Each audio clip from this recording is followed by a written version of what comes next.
Mukta. Hi.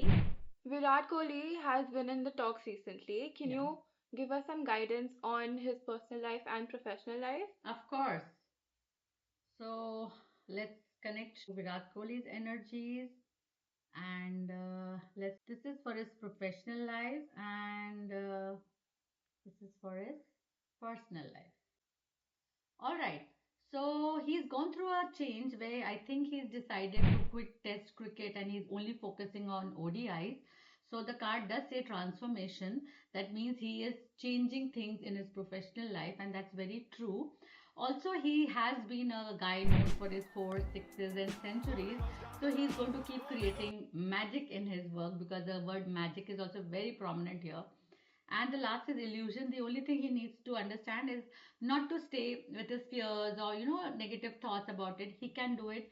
He knows he has done it and he will do it. So all the best professionally. You are a winner, Virat Kohli. Nothing can stop you. Personal life. All right. There's a very beautiful card which says spirituality. So once again, I think he has been seeking a lot of answers. I think he shifted base also from India to London, and he's also visiting gurus to seek answers, blessings, and abundance. And I guess his wife is also very spiritual.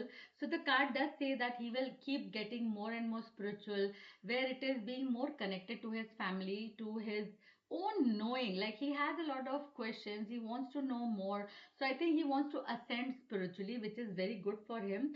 He's also going to be having a lot of inner wisdom. So there's a lot of seeking which I see in his card.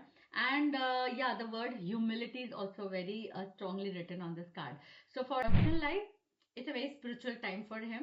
A lot of awakenings for him, a lot of knowing for him, and a lot of ascension for him.